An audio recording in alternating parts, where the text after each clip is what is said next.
Pag-usapan natin tong banat na naman ni the second lady, Auntie Claire. Well, Auntie Claire, ba't wala ka dun sa Christmas party sa Malacanang? Papayag ka nun? Si First Lady Lisa Araneta Marcos naka-red carpet with Bongbong Marcos. Tapos ikaw wala. Na, dapat yan, dapat nandun, dapat mas magarbo ang datingan ng second lady. Pumapayag ka ng ganun. Ito sabi niya, umamin na pala si dating Pangulong Duterte na nagmamarijuana at pag-aabuso sa fentanyl habang siya ay presidente dahil sa masarap ang Cloud9 feeling. Ay naku, Auntie Claire.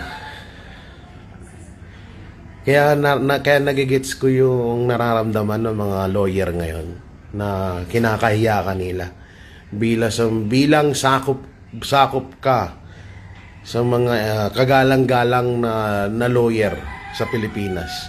Sakop ka noon pero ngayon hindi na.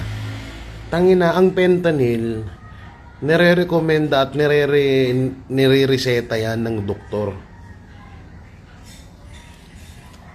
Yung cocaine, nire-reseda ng mga drug lord. Anong mas matimbang dun? Unang-una, inaano ng doktor yun sa kay Pangulong Duterte. Kahit abusuhin niya yun, ikaw, halimbawa, sa sobrang wala kang utak, masakit ulo mo, di nag-biogesic ka. Hindi kaya ng isang gamutan lang, hindi kaya ng isang inuman lang ng biogesic yung nararamdaman mong sakit ng ulo. So, dodoblehin mo yun, diba? So, ganun lang din yung kay Pangulong Duterte. Tsaka, eto protector ka na din ng mga drug lord, Auntie Claire. Sa bagay, ganun talaga. Sabi nga nila, mas matapang daw ang kabit kaysa sa asawa. Ay nako po, Auntie Claire, nakakahiya talaga. Kaya ramdam ko yung mga kapwa mo lawyer kung gaano yung pagiging dismayado nila sa iyo dahil sa ganitong mga pinagsasabi mo. Oo. Tana may mga marijuana kapag sinasabi diyan.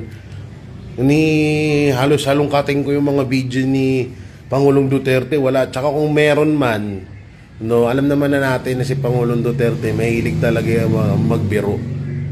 Kaso, pagdating kay Auntie Claire kasi,